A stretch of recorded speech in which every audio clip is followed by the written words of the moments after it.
सबको जय मसीह की परमेश्वर के नाम की महिमा हो। आज हम देखेंगे दुष्ट किसानों का दृष्टांत, और ये हमें देखने को मिलता है मत्ती रचित सुसमाचार उसका 21वां अध्याय की 33 से लेकर 46वीं आयत तक। आपके पास बाइबल है और टाइम है बाइबल पढ़ने के लिए, परमेश्वर के वचनों को सुनने के लिए टाइम है, जीवन में प्रवेश करने के लिए आपके पास टाइम है, तो हमारे साथ आप भी बाइबल खोल सकते हैं। बाइबल खोलने का फायदा ये है कि आप इसको अच्छी तरह से समझ सकेंगे, अपनी कलीसिया के लोगों को इसको समझा सकेंगे। कहीं आपको बाइबल पढ़ने के लिए कहा गया तो उस समय आपको ये बात आपको अच्छी तरह से आप एक्सप्लेन कर सकते हैं। इसलिए कोशिश करें कि जहां वचन पढ़ा जा रहा हो वहां आप बाइबल खोल ही ले। ज्यादा मेहनत नहीं करनी पड़ती है, बस बाइबल उठाइए, उसका नया नियम खोलिए। नया नियम के अंदर आपको 21वां अध्याय मिलेगा मत्ती रचित सुसमाचार का, उसकी 33वीं आयत खोल लीजिए। हम साथ साथ पढ़ेंगे 46वीं आयत तक। सबसे पहले हमेशा की तरह सुपर फास्ट स्पीड से हम इसको उर्दू में पढ़ेंगे और उसके बाद इसको हिंदी में पढ़ते हुए एक्सप्लेन करने की कोशिश करेंगे। उर्दू में इसका शीर्षक थोड़ा सा डिफरेंट है, पढ़ के सुना देते हैं। अंगूर के बाग के ठेकेदारों की तमसील।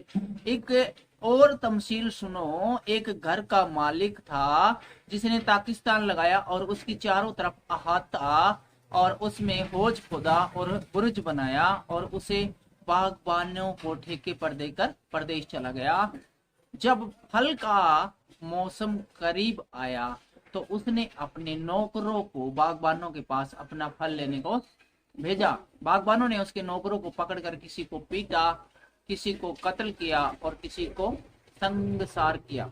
फिर उसने और नौकरों को भेजा जो पहले से ज्यादा थे, जो पहलों से ज्यादा थे। उन्होंने उनके साथ भी वही सलूक किया। आखिर उसने अपने बेटों को उनके पास ये कहकर भेजा, वो मेरे बेटे का तो लिहाज करेंगे। जब बागबानों ने बेटे को देखा तो आपस में कहा, यही वारिस है, आओ इसे कत्ल करके इसकी मीरास पर कब्जा कर ले।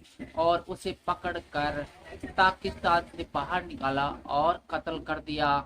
बस जब पाकिस्तान का मालिक आएगा तो उन बागबानों के साथ क्या करेगा? उन्होंने उससे कहा, उन बदकारों को बुरी तरह हलाक करेगा और बाग का ठेका दूसरे बागानों को देगा जो मौसम पर उसको फल दे। यीशु ने उनसे कहा, क्या तुमने किताब मुकद्दस में कभी नहीं पढ़ा, जिस पत्थर को मेमारों ने रद्द किया वही कोने के सिरे का पत्थर हो गया। ये खुदावंद की तरफ से हुआ और हमारी नजर में अजीब है। 43वीं आयत कहती है, इसलिए मैं तुमसे कहता हूँ कि खुदा की बादशाही तुमसे ले ली जाएगी और उस कौम को जो उसके फल लाए दे दी जाएगी। और जो इस पत्थर पर गिरेगा टुकड़े टुकड़े हो जाएगा, लेकिन जिस पर वो गिरेगा उसे पीस डालेगा। जब सरदार काहिनों और फरीसियों ने उसकी तामीलें सुनी तो समझ गए कि हमारे हक में कहता है, और वो उसे पकड़ने की कोशिश में थे, लेकिन लोगों से डरते थे क्योंकि वो उसे नबी जानते थे। परमेश्वर का वचन उर्दू में सुने जाने पर परमेश्वर आपको आशीष दे, बरकत दे। अब इसी चीज को हम, इसी दृष्टांत को हिंदी में पढ़ेंगे। याद दिलाते चले, हम पढ़ रहे हैं मत्ती रचित सुसमाचार उसका 21वां अध्याय की 33वीं आयत से लेकर 46वीं आयत तक दुष्ट किसानों का दृष्टांत। और 33वीं आयत हिंदी में कहती है, एक और दृष्टांत सुनो। यीशु मसीह बोलता है, एक और मैं तुम्हें दृष्टांत सुनाता हूँ। एक गृह स्वामी था जिसने दाख की बारी लगाई। एक किसान आदमी था, उसने एक बाग लगाया। बाग खेत में, अपने खेत में एक बाग लगाया, उसके चारों ओर बाड़ा बांधा और उस बाग के चारों ओर है वो ऊंची दीवारें है वो खिंचवाई और उसमें रस का कुंड खोदा। और उस अंगूर के बाग के साथ ही उसने कुंड भी खोद दिया ताकि वहीं से दाख रस है वो बनाया जा सके, और गुम्मट भी बनाया। और उसने बिल्कुल अपने खेत को अच्छे से तैयार करवाया, चारों ओर बाड़ लगवाई, कुंड लगवा दिया, एक एक प्रकार की फैक्ट्री लगा दी, और जो अंगूर का जो फसल है उसको उगाकर, अंगूर की बेलों को उगाकर बड़ी कर दिया।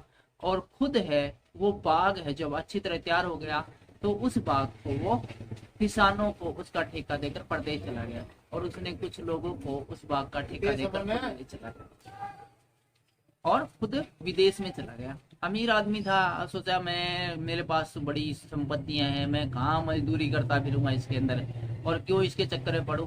मैं अपने विदेश में जाके न अपना कारोबार करता हूँ और ये ठेके पर दे देता हूँ।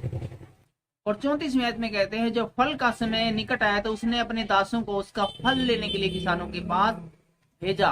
तो यहाँ पर हम देखते हैं लिखा है फल लेने के लिए। जब विदेश में चला गया और जब देखा कि अब फसल की कटाई का समय आ गया है तो उसने अपने नौकरों को भेजा कि भाई हिसाब किताब लाए कितना जो बात हुई थी भाई जब फसल का समय आएगा तो उसका ठेके का जो कुछ भी बनेगा वो दे देगा। फल लाने के लिए भेजा था, उसका हिसाब किताब लेने के लिए ठेकेदारों के पास भेजा। 35वें आयत में लिखा है पर किसानों ने उसके दासों को पकड़ के पीटा, किसी को पीटा और किसी को मार डाला और किसी को पथराव किया। लेकिन किसान है वो बोले किस बात का, ये इसके तो मालिक है हमें ठेका दे गया, तेरे मालिक तो विदेश में बैठे हैं, सारी इसकी देखभाल सारा की मैं करी। बोले जी एग्रीमेंट हुआ था आपसे तो कि इतने पैसे आप हमें दे दोगे। का कोई एग्रीमेंट कुछ नहीं, हमें मालिक है, हम कुछ नहीं देंगे, हमारा इसके ऊपर अब कब्जा बाग के ऊपर। और नौकरों को पीटा मारा भगाया।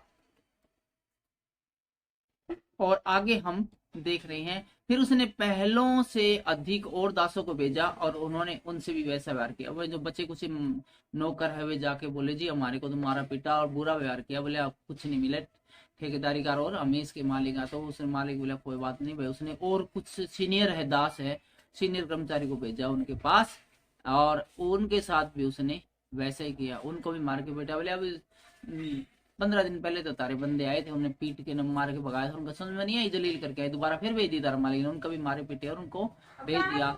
और 37वीं आयत में लिखा है अंत में उसने अपने पुत्र को उनके पास यह सोचकर भेजा कि वे मेरे पुत्र का तो आदर करेंगे। लेकिन जब उस मालिक जो विदेश में था उसने देखा कि बार बार उसके दासों को पीट कर भगाया जा रहा है और उसे ठेकेदार का मन पलट गया है और वो अभी आनाकानी कर रहा है एग्रीमेंट के अनुसार फल देने के लिए, उसका हिसाब देने के लिए। तो उसने अपने बेटे को ही डायरेक्ट भेज दिया कि मेरे पुत्र का तो आदर करेंगे। भाई मेरा बेटा जाएगा तो उसका तो वो उससे तो डरेंगे, उसका तो मान सम्मान करेंगे, उसको तो पीट के नहीं भगाएंगे। 38वीं आयत में कहते हैं परंतु किसानों ने पुत्र को देखकर आपस में कहा यह तो वारिस है, आओ इसे मार डाले और इसकी मिरास को ले लेते। लेकिन जब किसानों ने देखा उसका पुत्र आ गया तो वो बोले अरे ये तो मालिक है वह, इसी को मार देते साले को न रहेगा, बांस न बजेगी बांसुरी।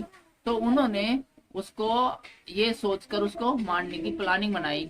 अतः उन्होंने उसे पकड़ा और दाग की बारी से बाहर निकालकर मार डाला। तो उसके पुत्र को जो भेजा था उस प्रदेश में जो चला गया मालिक, उसके पुत्र को उन्होंने मार डाला दाग की बारी से बाहर ले जाकर, ताकि पुत्र को मार डालेंगे तो वारिस ही नहीं रहेगा, इस बाग का कोई मालिक नहीं रहेगा, तो ऑटोमेटिक ही उनका हो जाएगा। 40वें आयत में कहते हैं इसलिए जब दाग की बारी का स्वामी आएगा तो वह किसानों के साथ क्या करेगा।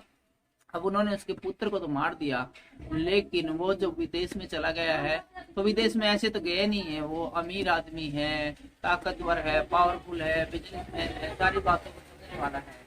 उसको जब पता चलेगा कि उसके पुत्र को भी मार दिया, उसकी जमीन पर भी कब्जा कर लिया, उसे कितने सारे कर्मचारियों को मार दिया, तो अब वो जब खुद आएगा तो वो फिर खाली हाथ नहीं आएगा, AK-47 ही लेकर आएगा। तो उन किसानों के साथ फिर क्या करेगा यीशु मसीह यहाँ पर आसपास जो लोग हैं उनसे कह रहा है। तो 41वें आयत में लिखा है उन्होंने उससे कहा, तो जो आसपास लोग थे वे बोले वह उन बुरे लोगों को बुरी रीति से मार नष्ट करेगा और दाग की बारी का ठेका किसी दूसरे को देगा जो समय पर उसे फल दिया करे। तो बोले जी वो तो बहुत गंदे आदमी थे, बहुत दुष्ट आदमी थे, उन्होंने तो अन्याय किया है किसान के बेटे के साथ, किसान के साथ में। तो जब मालिक आएगा तो इनको मार के न लताड़ के भगाएगा और ठेका किसी और को देगा जो कि समय पर उसका हिसाब दिया करे, समय पर उसको फल दिया करे। यीशु ने उनसे कहा क्या तुमने कभी पवित्र शास्त्र में नहीं पढ़ा, जिस पत्थर को राजमिस्त्रियों ने निकम्मा ठहराया वही कोने का सिरे का पत्थर हो गया। यह प्रभु की ओर सेवा और हमारी दृष्टि में अद्भुत है। और आगे 43वें आयत में कहते हैं इसलिए मैं तुमसे कहता हूँ परमेश्वर का राज्य तुमसे ले लिया जाएगा और ऐसी जाति को जो अच्छा फल लाए दे दिया जाएगा। यीशु मसीह बोले अभी तुम जो अभी जो वचन सुन रहे हो ना, तो ये सारा दृष्टांत तुम्हारे लिए है। तुम्हारे पास सबसे पहले वचन आया लेकिन तुमने इसे ग्रहण नहीं किया, और तुम है बजाय इसको ग्रहण करने के, अच्छा फल लाने के, है हमारा थैंक्स गिविंग करने का, परमेश्वर का धन्यवाद करने के, तुम है हमें है बुरा भला कह रहे और कर रहे हो। तुमसे ये वचन है वो ले लिया जाएगा और उन लोगों को दे दिया जाएगा जो कि अच्छा फल लेकर आएंगे, अर्थात गैर जो यहूदी जाति है, गैर जो इजरायली जाति है, उनको ये दे दिया जाएगा, विश्वासियों को ये दे दिया जाएगा। जो इस पत्थर पर गिरेगा वह चकनाचूर हो जाएगा, और जिस पर वह गिरेगा उसको पीस डालेगा। प्रधान याजक और फरीसियों उसके दृष्टांत को सुनकर समझ गए कि उनके विषय में कह रहा है। जो प्रधान याजक और शास्त्री जो वो थे, वे समझ गए कि यीशु मसीह है वो उनको उनके बारे में ही कह रहा है। और यहाँ पर जो कुछ यीशु मसीह ने बताया वो अपनी मृत्यु के बारे में बताया, अपने आप के बारे में बताया, कि जो दृष्टांत कहा गया है इसमें जो किसान है वो मेरा पिता है, और जो उसका जो बेटा है वो मैं हूँ। तो उस किसान के बेटे के साथ में और कर्मचारियों के साथ में जो बुरा व्यवहार उन ठेकेदारों ने किया है, वो ठेकेदार कोई और नहीं, प्रधान याजक, फरीसी और इनके चेले चपाटे हैं, जो कि वचन को मानना नहीं चाहते, खुद भी नरक में जाने की तैयारी कर रहे हैं और बाकी लोगों को भी ले डूबेंगे। और उन्होंने उसे पकड़ना चाहा, परंतु लोग उसे डर गए, क्योंकि वे बहुत से भविष्यवक्ता मानते थे। जब उनको पता चला कि यीशु मसीह ने चुपके एक दृष्टांत के माध्यम से उन्हीं को जलील किया है और उन्हीं के बारे में कहा है, तो सभी शास्त्री फरीसी है वो गुस्सा हो गए। लेकिन वो यीशु मसीह को पकड़ नहीं पाए, क्योंकि वो उनके आसपास बहुत लोग थे और सब लोग यीशु मसीह का सम्मान करते थे, उसे नबी मानते थे, भविष्य मानते थे। तो आज के इस वीडियो में फिलहाल इतना ही। परमेश्वर आपको आशीष दे, बरकत दे। सबको जय मसीह की जय।